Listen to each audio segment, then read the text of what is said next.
Art Attack magazine. More fantastic ideas for you every month.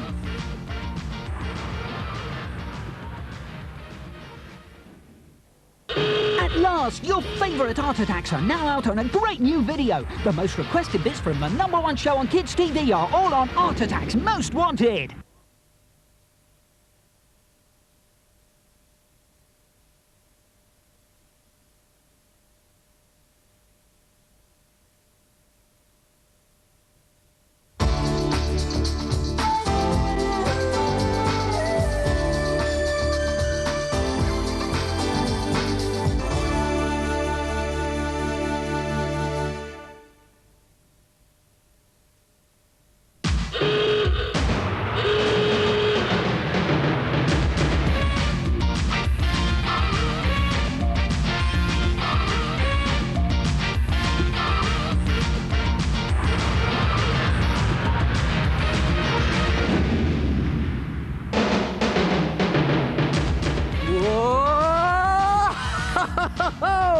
Hello there, and welcome to the new Art Attack drawing and cartoon video.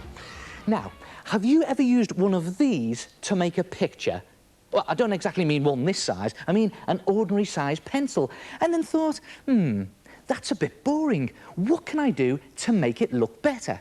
Well, with a little bit of imagination, a pencil or pen this size, and a few simple ideas, your drawings and doodles will spring into life. Just watch this.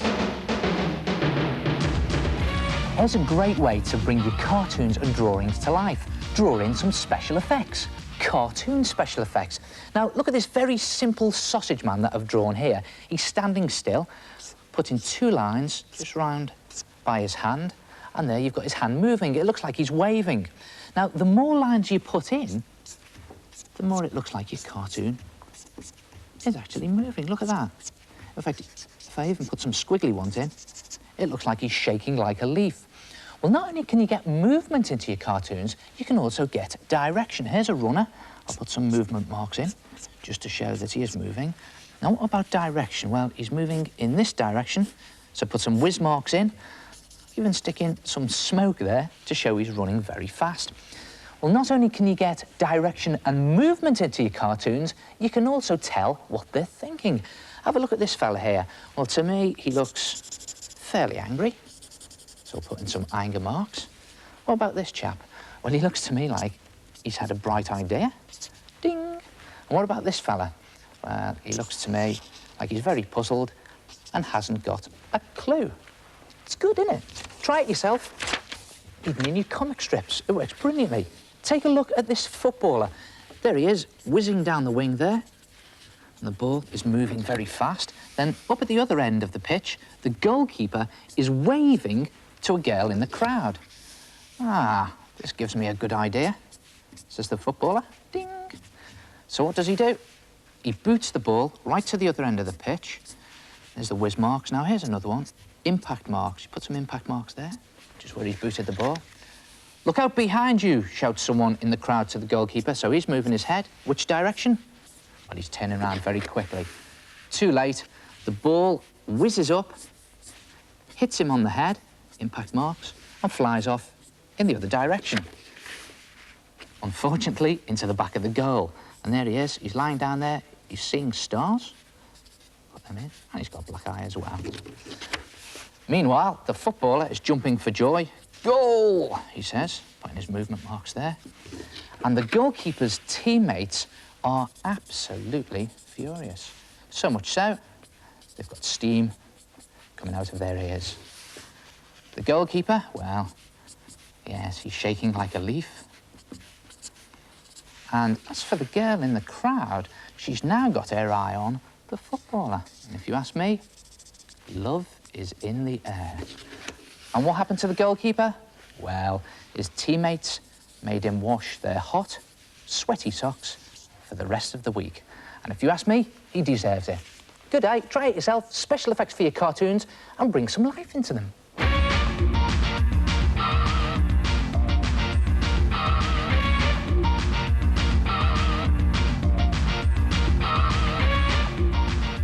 The one thing all cartoon characters had in common is they've all got great facial expressions. And you know, you don't have to be a great artist to create great facial expressions. All you need are 2 eyebrows, 2 eyes, and a mouth. Just keep it very simple and watch what you can do with a face just using these 3 things. OK, well, let's keep the eyebrows the same and the eyes. Let's just move the mouth. Look what happens when you give him a nice big grin. Suddenly, the whole face explodes into life. All right, well, let's keep that smile there. Nice big wide smile. And let's keep the eyes the same. And let's alter those eyebrows and see what happens there. Just bring them down a bit. Suddenly, that big cheesy grin turns into a menacing smile. Now, the idea is to just keep it really simple. And do you know who the best person is to teach you how to draw facial expressions? Yourself. All you need is your own face and a mirror, and it's a case of looking in the mirror and seeing what your facial features are doing. For instance, what about your eyebrows? Do they go up or down? Your eyes, wide or narrow? And your mouth, smiley or down in the dumps? And just keep looking in the mirror and drawing what you see. So let's try a few of these features then. What about sad? Well, what happens to my face when I'm sad? Well, the eyebrows, they go up in the middle, the eyes stay the same, and the mouth down at each end. So let's draw that. The eyebrows up, there's the eyes, and there is one very sad mouth. Good one.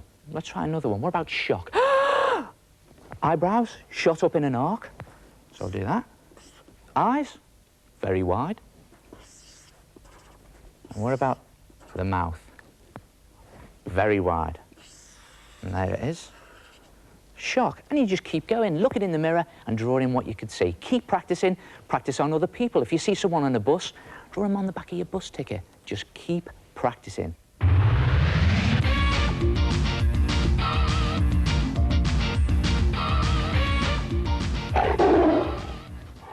Now, it's a case of building up the rest of the face now, and that is where this stuff comes in, tracing paper. It is absolutely brilliant, because what you do is you lay it over the drawing that you've already done and the bits that you're happy with and experiment.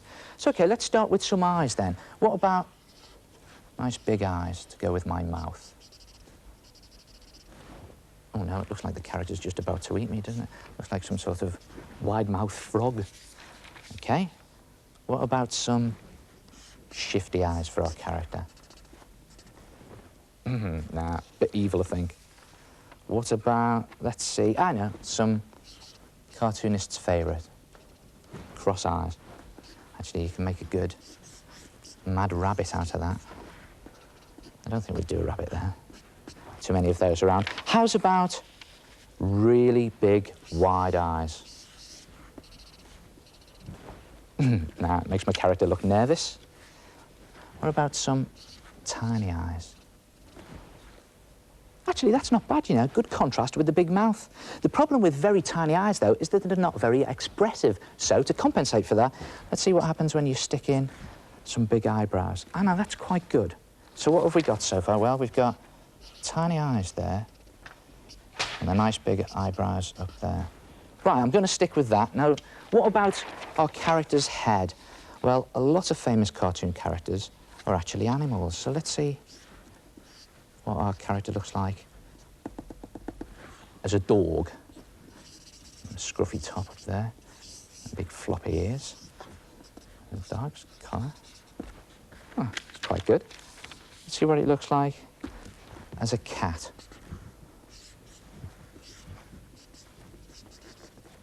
Cheeky whiskers at the side there.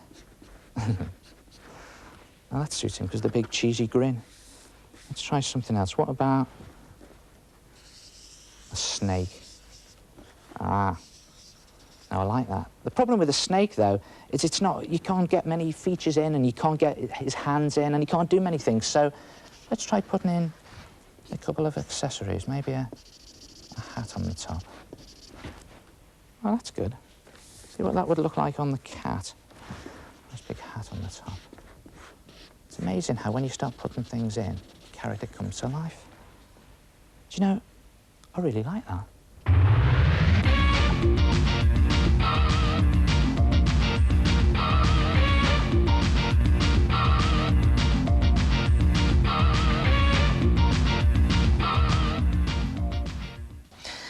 we all know that to make a cartoon character speak, you put his words inside a speech bubble. But when you put words outside of the speech bubble, they become sound effects. Now, there are loads of different types of sound effects you can try. Quiet noises. And there are large, chunky ones for the louder noises. And for the louder noises, you can always put a jagged edge around it. I always think it makes it look even louder. What about for long, drawn-out noises?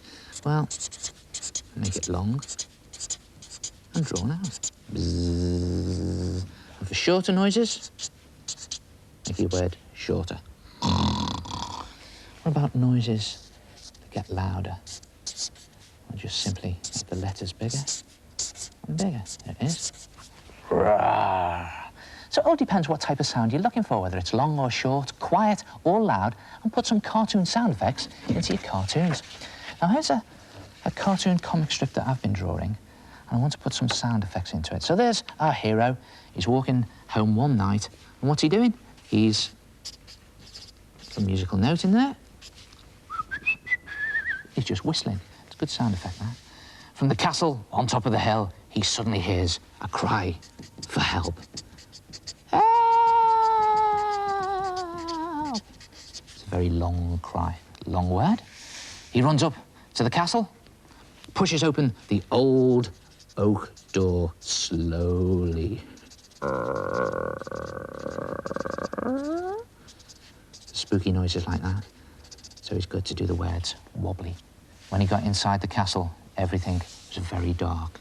Suddenly, there was a very loud and chunky crash of thunder. And a bit of lightning. Yes. Everything was still and dark. And from the corner of the room, he heard... Well, I don't know how to spell that, so I'm just going to put... Again, wobbly, spooky lines there, going up and down. He'd peered into the darkness. He couldn't see anything. Suddenly, there was a puff of smoke. For those muffled noises, it's always good to put your word in a cloud of dust and then have some gust marks coming out the side, like that. Standing there in front of him, in a weird sort of light, was a ghost, making the most awful noises. Now I'm going to put some dribble marks in here, and that will help the sound effect. Look at that. Not very nice at all. Our hero leapt at the ghost, and they both fell to the floor with rather a loud bang. So again, big, chunky, loud noise. And sometimes the noise is so loud, it fills the frame and goes over the edge. If there are two noises, a bang and crash, and put them both in the frame. When the lights went on, our hero was standing there holding a white sheet, underneath which were two of his mates, laughing their heads off. It had all been a rather sick joke. His mates laughed. Louder, and louder, and even louder. Look at that. And what did our hero think of this? Well, it's totally unrepeatable. Try it yourself. Put some sound effects into your cartoons.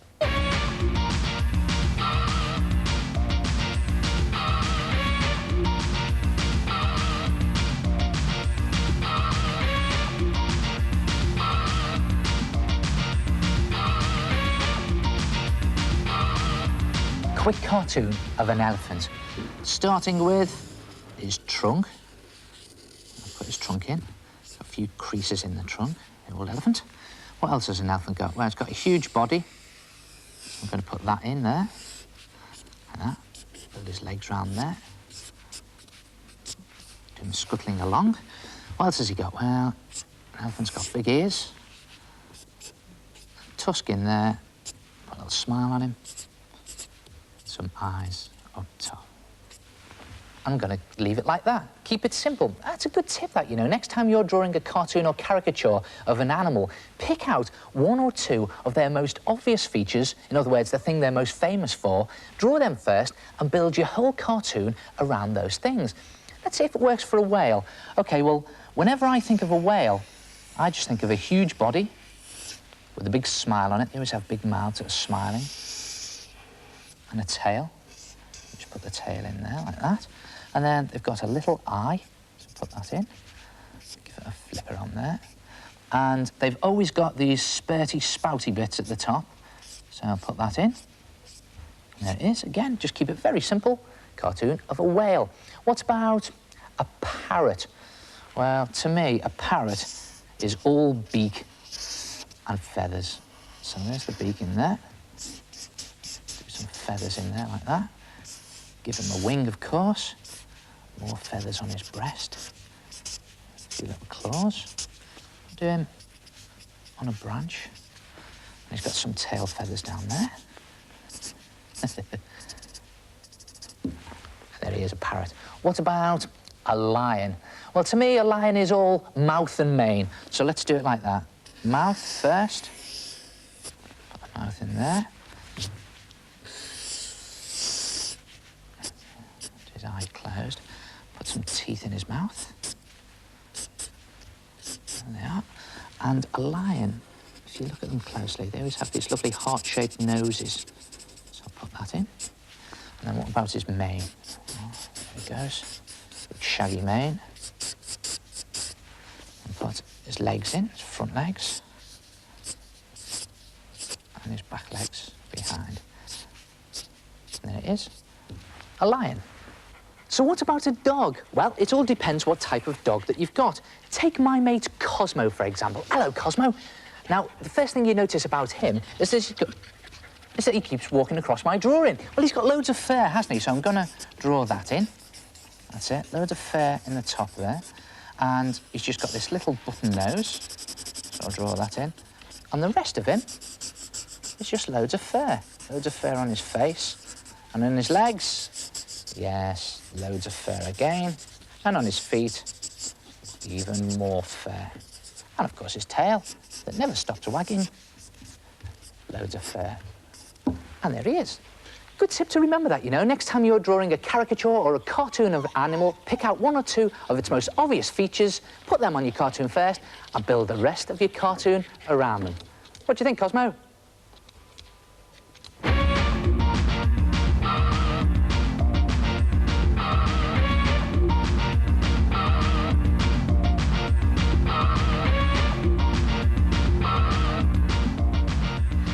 Noticed how many different types of clouds there are in cartoons and comic strips? They're everywhere. Well, to start with the obvious one, weather clouds. Now, clouds up in the sky are very easy to draw. It's just a case of drawing little curved lines in a ring like that. And you can put one cloud behind the other, like that. Or you can make them an irregular shape. You don't just have to do a ring. You can do them going all over the place like that. And you could even put the sun behind them, radiating out like that. And if you want to make your clouds look even fluffier and thicker, just take a light blue pen or pencil and just draw some little curved lines along the inside of the cloud. They look nice and thick and fluffy like that. Well, it's not just weather clouds that you get in comic strips. What about some special effects clouds? Now, here's a dust cloud to start with. And you've got this dust cloud just creeping along the floor like this, little curved lines creeping along the floor, and they get bigger the further away from whatever's making the dust. Look at that. And what about some whoosh clouds? There's a whoosh cloud. Watch this. It makes it look as if the car is whooshing along. Now, here's a good tip to remember how to draw whoosh clouds. Just remember 33. Watch this. Little 3, big 3, and then a couple of whoosh lines. And there you have a whoosh cloud. Do it again. Little 3, big 3, and then you've got a whoosh cloud. Now, you also get whoosh clouds in explosions. Explosions are very easy to draw. You just draw this very crazy star shape and write inside it whatever noise it's making, bang, crash, or even wallop. And then you've got some whooshes coming out the side. Remember? Little 3, big 3. I'll draw another one in there. Little 3, big 3. And if the whooshes are going the other way, have to draw the 33 back to front. There it is, one up there, little 3 and a big 3. It's OK, let's put some special effects clouds into this comic strip. There's Cowboy Tex riding across the desert on his horse. Dust absolutely everywhere, little curved lines just creeping along the floor, getting bigger the further away from the horse they get. Lovely weather, though. There's just one cloud in the sky, little ring of curved lines there. Tex gets very tired and he decides to stop off for a coffee break. So he lights his campfire and you get little puffs of smoke coming off the campfire, just rising into the air again, just drawing little curved lines in a ring. Very soon, he falls asleep and his coffee pot starts to boil and you just get whooshes of steam coming out. Little 3, big 3, there's a 33, do another one there. Little 3, 33, there it is. Meanwhile, on the other side of the mountains, the Indians are watching the steam rising from Texas campfire. Now, as we all know, cowboys and Indians love their coffee. So all the Indians get onto their horses and go galloping across the desert towards Tex. Dust flying everywhere. Look at that, little rings just getting bigger, creeping along the floor as they get further away from the horse. Now, Tex panics. He thinks they're chasing him. So he gets onto his horse and he gallops off into the distance with a whoosh. Now, this whoosh is back to front, so you've got a little 3, big 3, another 33 back to front there, and one more down here. Watch this. Little 3, big 3.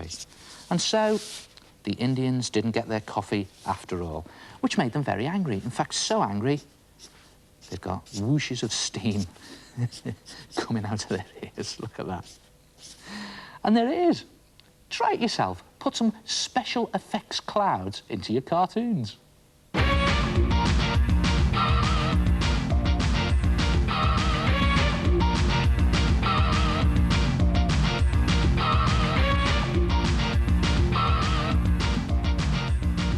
Have you ever noticed how many different ways there are of drawing eyes? Well, an eye is just basically a lemon shape with a wheel inside it, like that. And the outside of the wheel is the iris, the coloured bit, and you can just draw it as lines like that if you want. And the inside is the pupil, and that's black, and if you colour that in and just leave a little dot like that, it makes it look as if the eye is sparkling. And don't forget the eyelid with lashes on the top lid, wispy lashes, and wispy lashes on the bottom lid, and maybe an eyebrow up top. Now, this is basically a realistic way of drawing an eye, but there are simpler ways. Cartoon eyes. What about doing an M shape like this, with a line at the bottom of it, and then 2 circles in there for the pupils, and I don't even do the iris this time. You don't have to do the coloured bit. And put some V's in the pupil like this, and watch what happens when you colour them in. If you leave that V, it makes it look as if the eyes are really sparkling. And don't forget the lids and the eyebrows. And there's an even simpler way of drawing cartoon eyes. You've probably done this many times before. It's just circles with dots inside the circles. And if you put the dots on the right-hand side, the eyes are looking to the right. If you put the dots on the left-hand side, the eyes are looking to the left. And again, don't forget your eyelids and your eyebrows. And the eyelids and the eyebrows give your cartoon even more expression. And you know, it's amazing how expressive and versatile your eyes can be. In fact, your eyes can sometimes speak louder than your mouth. Have a look at this comic strip that I've drawn featuring 2 cats, Tom and Jerry, who live in dustbins. Now, I'm not even going to draw the cats, I'm just going to tell the whole story by drawing their eyes, just to show how expressive they can be. Now, early one morning, the alarm rings and it wakes Tom up with a start. And when you're shocked, your eyes are open very wide, tiny pupils, and your eyebrows shoot up in the middle like that. Jerry, on the other hand, was the lazy one. He wasn't bothered at all. In fact, he was still half asleep. And when you're half asleep, your lids get very heavy and they half cover your pupils like that. And again, your eyebrows are up like that. Tom had a sneaky idea. Now, when you're up to mischief, your eyes narrow to slits like that. Look at that. Really mischievous. And this time, your eyebrows come down in the middle. Big mischief.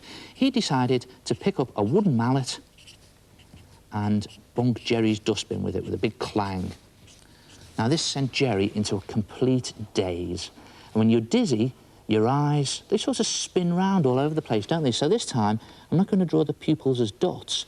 I'm just going to draw them as little curls, one up there and one down there to make it look as if they're spinning round. Your eyebrows go all wobbly all over the place, and you start to see stars. So draw little stars in up there, spinning round. That's a good effect, that. Now, of course, this made Jerry very angry indeed. And when you're angry, your eyebrows come down in the middle, almost to a V, like that. Look at that. And they almost cover your eyes. Now, he was so angry, Tom couldn't bear to look. In fact, he started to fill up. And when you've got tears in your eyes, they go all sparkly, don't they? So I'll just put that V in again to make it look as if his eyes are very sparkly. And draw him filling up, some tears in the bottom there. In fact, you can even draw your eyes shedding tears like that. And again, eyebrows up in the middle. Tom got really worried because he knew what Jerry's temper was like. In fact, he couldn't look at Jerry at all, so he scrunched his eyes up like this. And when you scrunch your eyes up, they almost go to crow's feet, like that. Well, nothing happened, so after a while, he peeped out of one eye, so just draw the pupil in like that. But not to worry, because Jerry had fallen back to sleep again. And when you're asleep, your lids come right down over your eyes, so there's no pupils at all, and your eyebrows are up in the middle. See that? All those expressions created just by drawing eyes. Very expressive and versatile things, eyes. Try it yourself. Experiment with different expressions and draw some cartoon eyes. Ha-ha! Now, let's face it, most of us are terrified of drawing people, aren't we? It's so difficult, with all those different shaped arms and legs and different coloured eyes and hair. No one looks the same. So here are a few tips to help you make the perfect portrait. It's a peephole. Brilliant for helping you draw those difficult parts of a face. All you need is a sheet of paper, cut a hole in the middle, any shape or size that you like, and then take a photograph of a face from a magazine, or one of yourself if you've got one, and simply scan the photograph, and through the peephole, put the bit that you want to draw. Now I'm going to try an eye. Then you take this. This is the bit that you cut out from the peephole, lie it right next to your peephole, and it's simply a case of copying exactly what you can see through the peephole onto your cut-out piece of paper. I'm going to start here with the shape of the eye. Now, this is a brilliant method. It really works. It helps you draw those parts that you might find a bit difficult to do. And the reason it works is because it draws your attention right into the centre of what's in the peephole. So, all we're seeing at the moment is the eye, and we're forgetting about the rest of the face. Of course, you don't have to do the eye. You can do any part you like. There it is, got all the flesh colour in there. And it's roughly got the shape of the eye. It doesn't matter if you go over onto this part of the paper. There it is, there's the shape. Now I'm going to put this shading in. You can see this line down here. Just draw exactly what you see through the peephole. In fact, sometimes you even forget that you're drawing the part of a face. Well, that's the whole idea. Just bring that shading around there, a bit in shadow there. So I'll put that in. Now, the eye itself, I'll do that again in brown. There it is, the eyelashes. Nice dark brown for them. Just around the edge. And around the top, they're a bit darker, so I'll press harder. And I'm just drawing exactly what I can see through the peephole. Now, the good bit, the middle of the eye. So I'm just going to do around the edge of the iris, make it nice and black. Because usually I have a black ring around the edge. And then the colour of the iris itself, make that a nice blue. It goes. Just drawing exactly what I can see through that peephole. And then the middle bit, which is the pupil, great tip this, always put those shiny bits right on the edge of the pupil because it gives you drawing life. There it is. And a little bit of, looks like bloodshot corner there. Probably tired eyes. And a little bit of shading just around the edge of the eye. And there it is. Not a bad job, even though I say so myself. And of course, you can take away your peephole, put your picture over the top, just to see how good it really is. Try it yourself. Pick any part of the face and give yourself a peephole attack.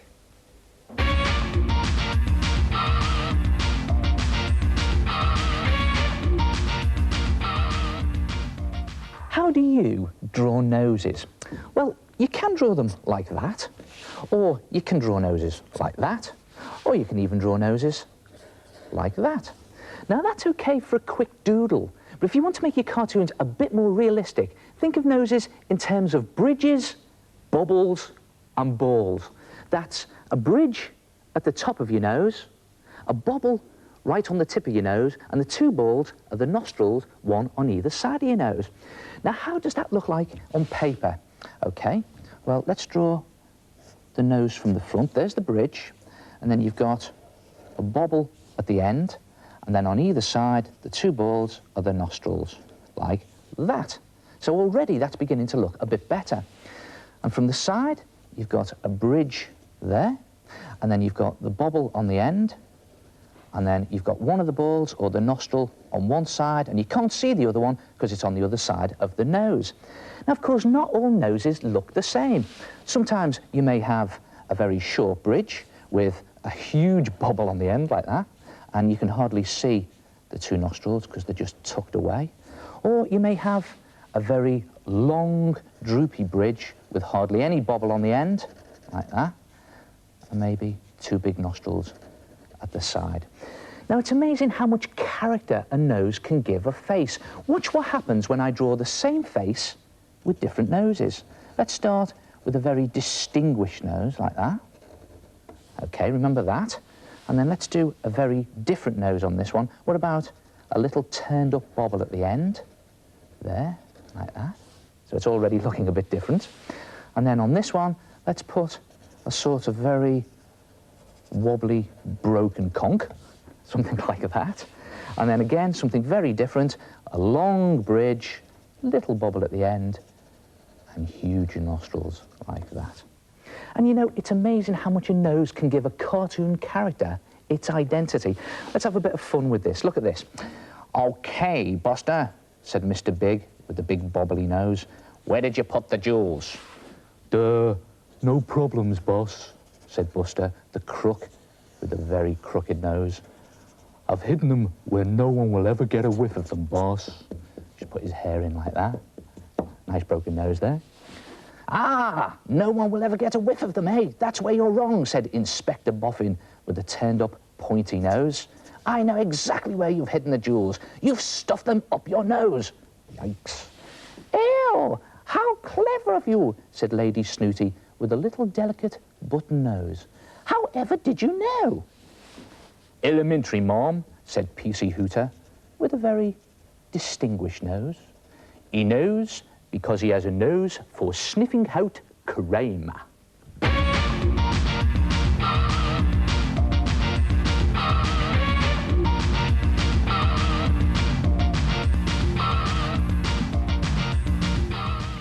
you have a bit of difficulty drawing people?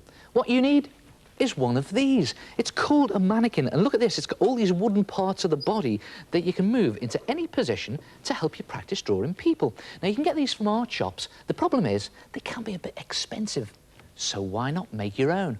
All you need is a sheet of thin card. Now, you can use cereal box card, and the first thing you've got to do is draw all the parts of your mannequin's body. And it's not as hard as it sounds. All you need to remember is sausages and eggs. Don't worry, I haven't gone mad. Watch this. For the body, you need to draw 2 egg shapes. Now, they have to be roughly the same size, but they don't have to be neat. You can neaten them up a little later on when you're cutting them out.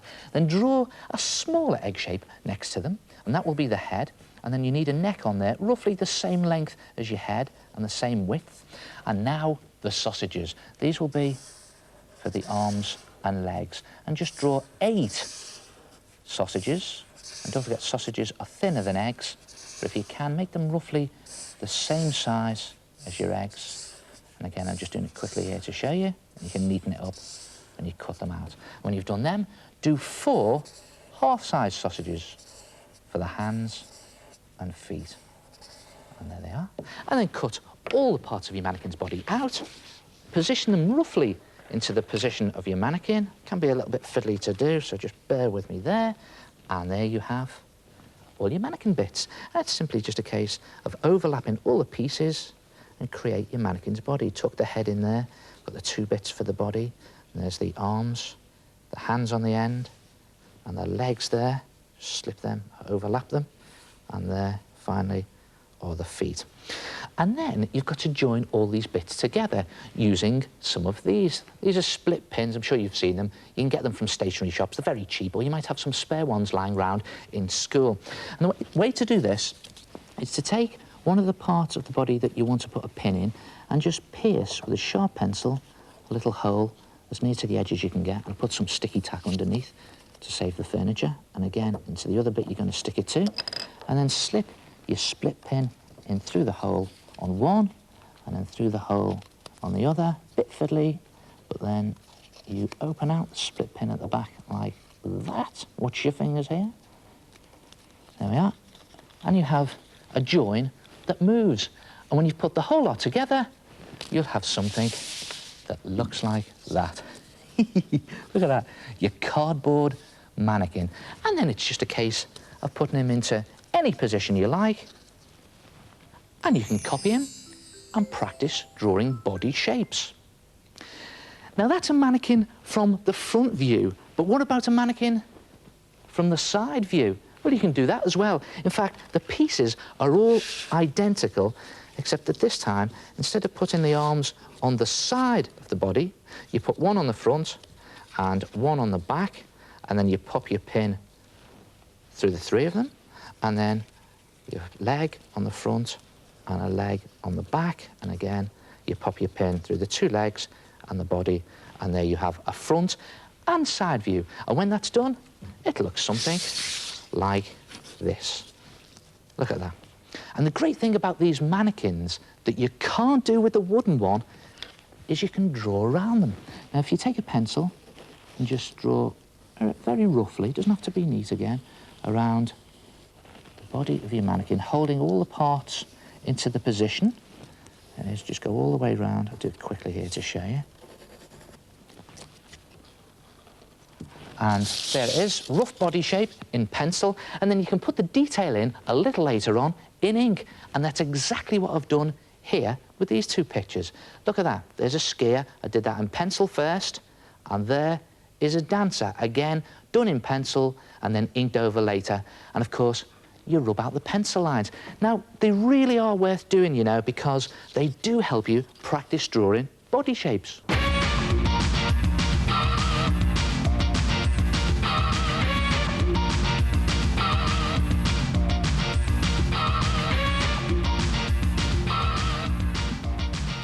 You know, a lot of famous artists have difficulty drawing hands. Well, I've found a good way of doing them.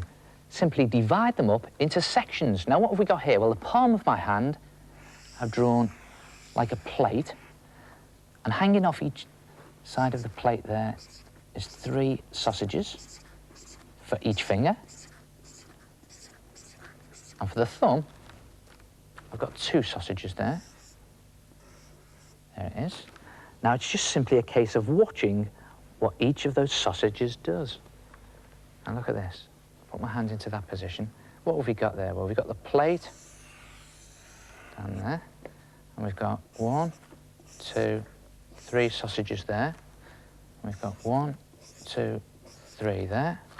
And the thumb, we've got 1, 2, pointing up like that. Now, if you do this in pencil, you can go over it afterwards with a pen. And then it's just a case of, when you've done it, rubbing the pencil out. And there you have it, a hand. Handy thing, sausages. Don't forget, keep practicing. And when you've got the hang of some of these techniques, you'll be ready to start making your own cartoons and comic strips. And finally, here are some great tips to make your drawings really dazzle. There are loads of different types of coloured paper you can buy, and the great thing about coloured paper is you can use the colour as part of your picture, so you sort of get one colour or shade for free. For example, look at this picture of a ball that I've started here. If I just shade it in at the back here using some charcoal, and then I put some highlights on it using some light chalk, you've got the dark shade of the charcoal, you've got the light shade of the chalk, and you get these medium shades of the coloured paper for free. Now, there are some great textured coloured paper that you can buy, which is perfect for drawing on in charcoal and chalk, but they can be a bit expensive. So this is what I do. I tear off a strip of scrap cardboard from a cardboard box, and it's got a great texture on it for drawing on, and you can also use the colour of the cardboard as part of your picture. So, OK, I'm just going to start to block in the detail on my picture. Just very sketchily doing it. Now, this is something the old master artists used to do many years ago. People like Toulouse-Lautrec. He would just grab any old piece of board and use the colour of the board as part of his picture. And you know Toulouse-Lautrec, he's the one that did those fantastic sort of French posters. And, you know, this is something else the old masters used to do. If they made a mistake, they wouldn't use a rubber to rub out. They'd use some ordinary bread. And it really is a good rubber. Just watch this. I just rub that corner there where I've made a slight mistake. I want to alter it. And just blow the bread away. And there it is. It's gone. And it's as good as a rubber. You could even use it for pencil.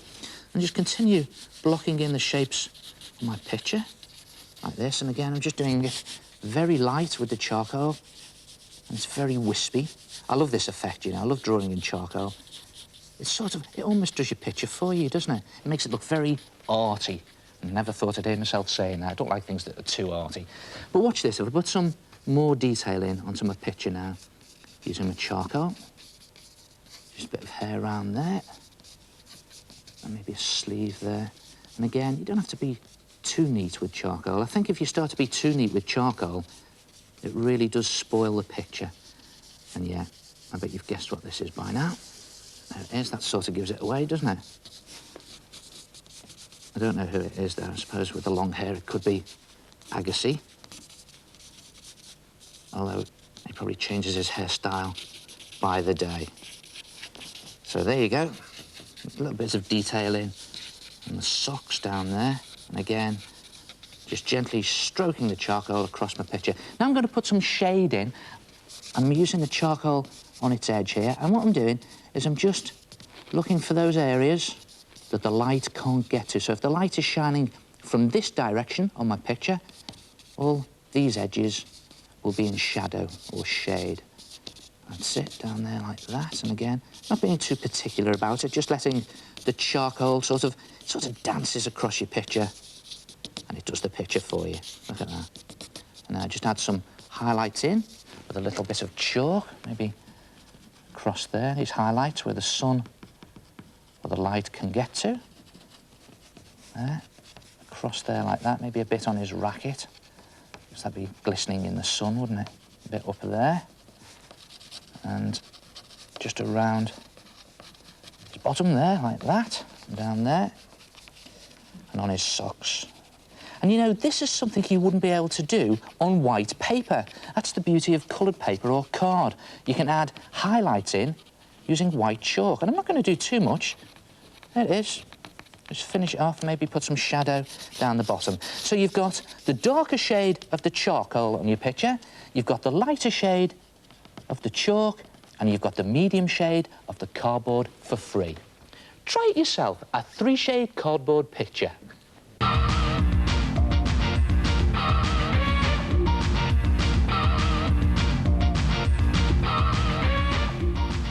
Just take a very quick look at this cartoon that I've drawn. Now, what do you think's missing from the picture? I'll give you a clue. It's something that follows you around all day. Got it? Shadows. But where'd you put the shadows in your picture? Well, here's a good tip. Look for the place that the light can't get to. Now, in this picture, the light is coming from this street lamp here, so I'll just chalk that in like that, and it'll be shining out in this direction, and it'll be shining down onto the man, down this side of him, so the light won't be able to get to this side of him. So I'm just going to draw in the shade down his left-hand side there. And, of course, no light will be able to get under the brim of his hat, so I'll put that in. And just doing it very quickly like that, putting shadow or shade all the way down that side where the light can't get to. All the time looking for those little nooks and crannies. And put it on his legs as well, because the light won't be able to get under his coat. And don't forget, he'll be casting a shadow out across the pavement because the light can't get to it because he's standing in the way, and also up the wall like that. And there it is. Now, one place the light will be coming from in a lot of your pictures is the sun. And when you've drawn your picture, you have to decide where the sun is in your picture. And let's just put it peeping over the horizon there. In fact, it's going down at the end of the day. And then just look for the places that the light can't get to. So on the coach, it'll be in shade at the back there like that, maybe one of the wheels underneath. And on the horse's bottoms, like that, and they'll be getting a nice suntan up front. And don't forget the coach will be casting out a shadow along the ground. And on the cowboy himself, well, that side will be in light, and this side will be in shade. So he's got all his front with the light nicely shining on the front of it, and all his backside, so to speak, in shadow, like that, all the way down, just scribbling it in. Great effect. And don't forget on his gun there, and down that arm. And don't forget, he will also be casting a shadow with the light shining between his legs, and out the shadow goes in that direction. And what about the cactus? Yep, you've got it. It's down this side of the cactus like that, with the shadow out in that direction. Try it yourself. Put some shadows into your pictures and look for the places that the light can't get to.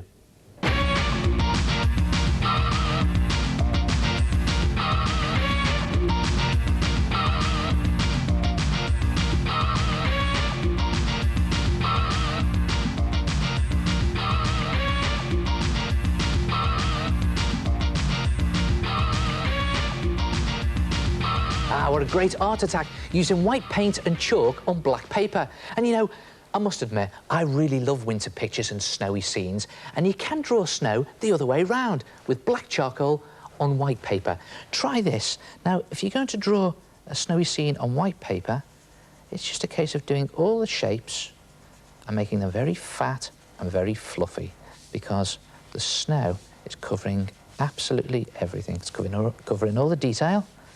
So you can't see all the bits of roofs. And also, you don't have to draw your lines very heavily. You can just draw them very light and wispy, because in winter, you get that sort of winter fog or mist, don't you? And again, just drawing some trees in here. But I don't have to draw proper tree shapes because they're covered in snow, covering all the detail. So I'm just hinting at all the shapes and making them fat and fluffy.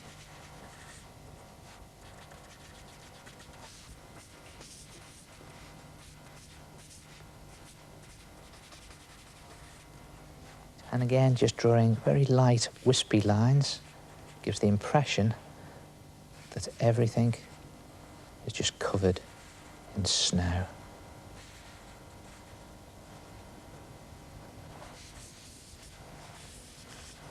And you also get a lot of sausage shapes, like on fences or on hedges. Just doing a fence here that you can hardly see because it's got all these snowy sausages on it. You see a bit of the fence peeping through, the fence posts.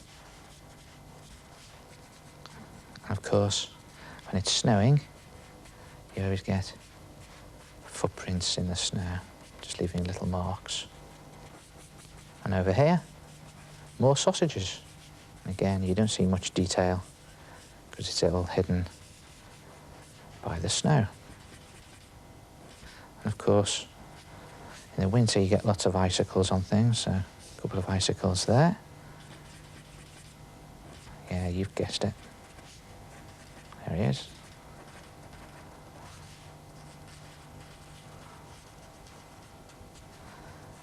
Putting the shape. Very light and wispy snowman. And to really put atmosphere into your picture, just smudge the lines very lightly with your finger.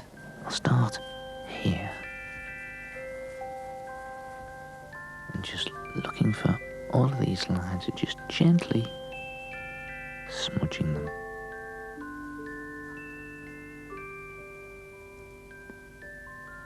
And see what happens. It makes it look all misty, like on a cold and frosty winter's morning. Not too hard, just gently smudge the lines across your paper. Give it this lovely misty effect. bit on the snowman. And there it is, a winter picture.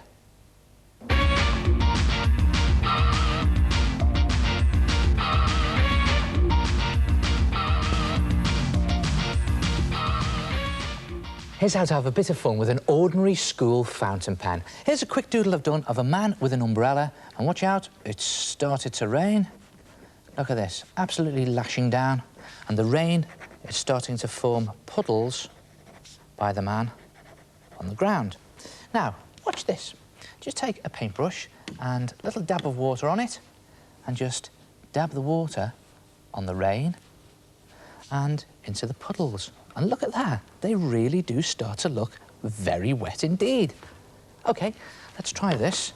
Take a goldfish bowl, empty at the moment, but not to worry.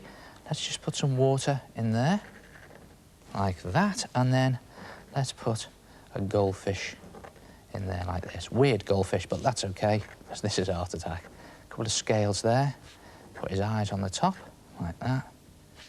And don't forget his mouth and his fins. And again, a little dab of water into the water, and look what starts to happen. The water starts to make the ink run everywhere. And before it goes too far, let's just dab it with a tissue. And there it is. It looks very wet indeed. Good effect, isn't it? Now, obviously, you have to use water-based ink or cartridges in your pen, because if you use permanent ink, it won't run. And, you know, you can use this technique to create some really great water reflection pictures. Try something like this. There's a waterside cottage. That's where I went for my holidays. And, oh, that seemed like a long time ago. Just draw the water reflection, which is an upside-down mirror image. Now, it doesn't have to be perfect, because reflections are never usually perfect, are they? Just draw it upside down, like that. And it goes there. And then it's just a case of dabbing some water onto the reflection. Here it goes. Now watch this. Just into the water, across there like that. A little bit more on my brush, right across. Oh, look at that, and it really does look like a wet, watery reflection. Brilliant. Great fun to do, and with a bit of practice, you will discover some really good effects. Try this.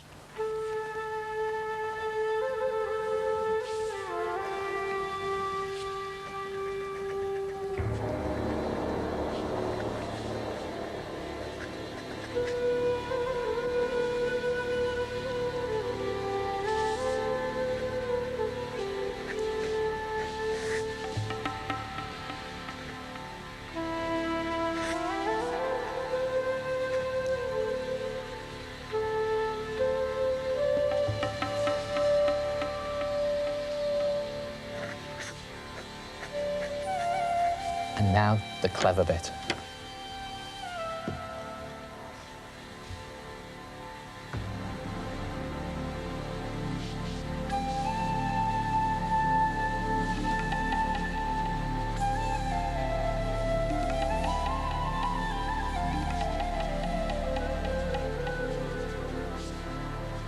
And now, just to finish it off,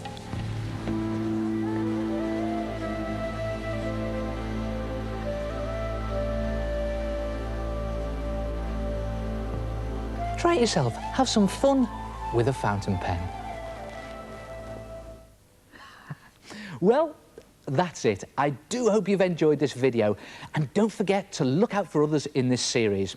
And remember, don't be afraid to try out new things for yourself, because there are as many ways to use these things as there are ideas in your own head.